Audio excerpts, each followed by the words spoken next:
একজন আসামিকে ফাঁসির সাজা ঘোষণা করল চুঁচুড়ার ফার্স্ট এডিজে আদালত। Chinsurah PS case number 183 dated on 12/7/2019, যার এসটি নম্বর 5122, এসসি নম্বর 1662019। চুঁচুড়ার ফার্স্ট এডিজে আদালত মহামান্য রিন্টু সুর আসামি অজয় মণ্ডলকে 302 ধারায় ফাঁসি ও 307 ধারায় যাবজ্জীবন ও 10,000 টাকা জরিমানা ঘোষণা করলেন। এই কেসে সরকারি হেড পিপি ছিলেন শঙ্কর গাঙ্গুলি ও সরকারি আইনজীবী ছিলেন দেবেন্দ্র কুমার তেওয়ারি। আসুন দেবেন্দ্র কুমার তেওয়ারি কি বলছেন শুনবো। চুঁচুড়া থেকে প্রবীর ঘোষালের রিপোর্ট।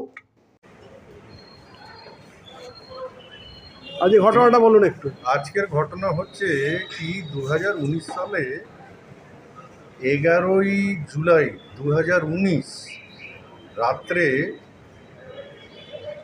অজয় মণ্ডল, যার আজকে ফাঁসির সাজা হয়েছে, অতনু সরকার আর রাজা মাল উর্ফে সুরজিৎ মাল, সুভাষিস চক্রবর্তীর বউয়ের সাথে অজয় মাল যা হচ্ছে পাড়ায়, অজয় মণ্ডল যা হচ্ছে পাড়ায় যেইখানে সেইখানে অশ্লীল অবস্থায় দেখা যেত। এরা যা হচ্ছে বন্ধুবান্ধব ওকে বারণ করেছিল কি এইরকম অশ্লীল আচরণ যা হচ্ছে পাড়ার মধ্যে করবেন। তারপরে যা হচ্ছে সেই দিনই চুঁচুড়ো স্টেশনের কাছে আনন্দমঠ ঝিলপাড়ে, আনন্দমঠ আইমাডাঙ্গা ঝিলপাড়ের কাছে অশ্লীল অবস্থায় তারা যা হচ্ছে দেখা দিল। এই ঘটনাটাকে অজয় মণ্ডলের প্রেমিকার স্বামীকে যা হচ্ছে এরা বলতে গেল, বলে তার বাড়ির থেকে যখন ফিরে আসছে তখন এই কেসের আসামি অজয় মণ্ডল একটা ধারালো চোপার নিয়ে দাঁড়িয়েছিল এবং সমানে অতনু সরকারকে কোপানো শুরু করে। সে চিৎকার করার ফলে তার বন্ধু রাজা মাল ঘুরে তাকে বাঁচাতে যায়, তখন তাকেও কোপ মারে। এই কোপ মারার ফলে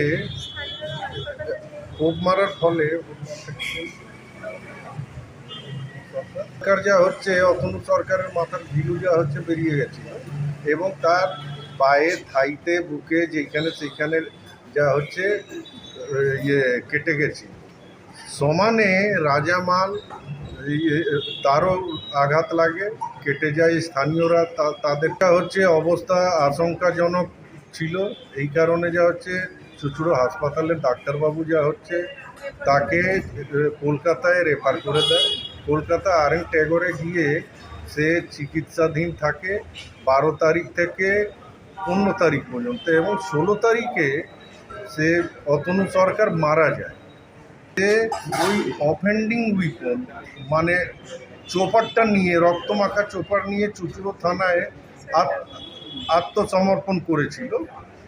প্রসিকিউশনের তরফে আমি ছিলাম এবং যা হচ্ছে 302 ধারায় মাননীয় আদালত আজকে যা হচ্ছে তাকে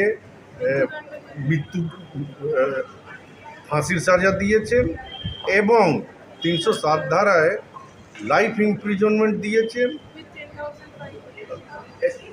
উইথ 10,000 ফাইন, অনাদায় 2 মাস রিগ্রিয়াস ইমপ্রিজনমেন্ট। আপনার নামটা? আমার নাম হচ্ছে দেবেন্দ্র কুমার তিওয়ারি।